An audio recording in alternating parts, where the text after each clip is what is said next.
di tahun 2022 adalah sebuah pembaharuan bagi struktur masyarakat yang bertumpu pada ekonomi, politik, sosial, budaya, dan kesehatan yang diejawantahkan dalam berbagai bidang.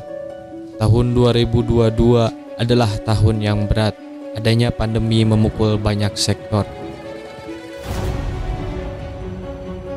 Di tahun 2022 juga, pimpinan wilayah Gerakan Pemuda Ansor Jawa Barat membersamai pemerintah melewati tantangan masa transisi dari masa pandemi ke endemi.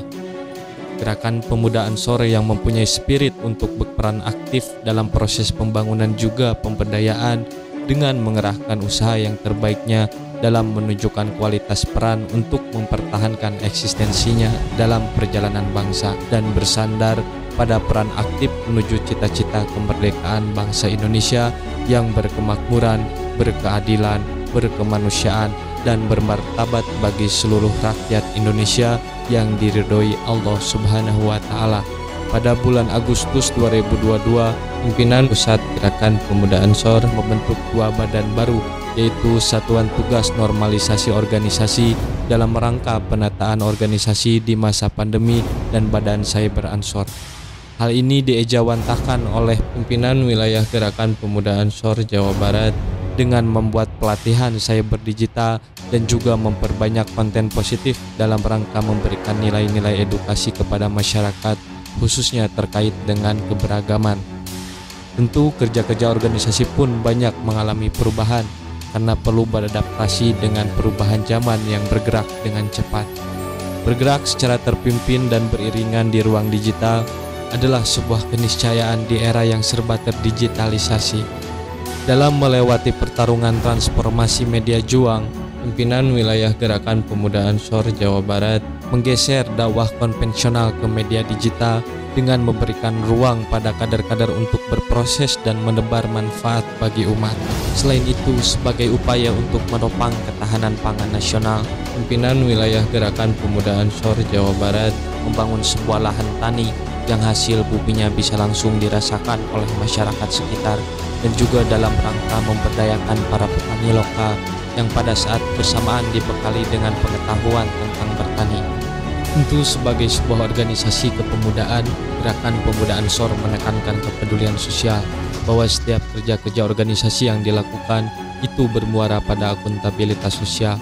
Tanpa implikasi sosial, segala bentuk kerja-kerja organisasi adalah sebuah kesia-siaan belaka. Implikasi sosial inilah yang menjadi sumber spirit bagi pimpinan wilayah Gerakan Pemuda Ansor Jawa Barat akan pentingnya sikap peduli terhadap lingkungan sosial. Sikap peduli terhadap lingkungan sosial inilah yang melahirkan sebuah gerakan pemberdayaan masyarakat. Persoalannya, mengapa harus pemberdayaan? Agama apapun namanya mengajarkan kasih sayang, menyuruh mengembangkan dan memberdayakan siapa saja yang papa. Kemanusiaan, apapun basis filosofinya, menegaskan bahwa manusia adalah makhluk mulia. Ketidakberdayaan yang melekat pada setiap sosok manusia, apapun suku, bangsa, dan rasnya, menuntut sentuhan-sentuhan kemanusiaan serta pemberdayaan insaniah. Dan hal inilah yang menjadi dasar pimpinan wilayah Gerakan Pemuda Ansor Jawa Barat bergerak dan terus berkomitmen pada nilai-nilai kebaikan. Dan hal ini pula didorong langsung oleh Ketua Umum Pimpinan Pusat Gerakan Pemuda Ansor, Gus Yakut Khalil Qomas. Gerakan Pemuda Ansor menyerukan sebuah pesan bagi seluruh kader yang digaungkan pada 24 April 2022 saat harlah yang ke-88, yaitu berkhidmat tanpa batas. Sebuah seruan untuk membangun karakter kader menghadapi tantangan zaman.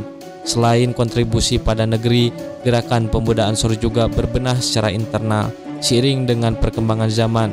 Selain itu, membentuk kualitas kader bangsa yang cerdas dan tangguh, memiliki keimanan dan ketakwaan kepada Allah Subhanahu wa Ta'ala, berkepribadian luhur, berakhlak mulia, sehat, terampil, patriotik, ikhlas, dan beramal soleh.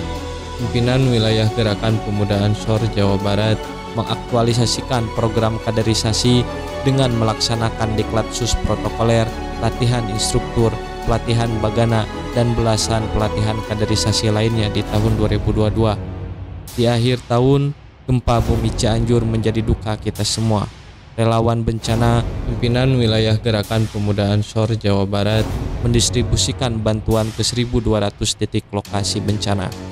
Bagana bertahan selama lebih dari 33 hari dengan aktivitas evakuasi jenazah, membersihkan puing-puing rumah, mendistribusikan bantuan, juga trauma healing bagi korban bencana. Ini bukan tentang angka, tapi komitmen Gerakan Pemuda Ansor bagi kejayaan negeri semakin mengakar kuat dengan jumlah pendistribusian tersebut. Membantu masyarakat secara langsung, baik dengan keagamaan, advokasi, atau bantuan manfaat langsung ke masyarakat, relevan dengan tantangan masing-masing, namun tetap berpegang pada peraturan organisasi. Bela agama bangsa negeri, pagar baja gerakan kita, mencerahkan, menggerakkan.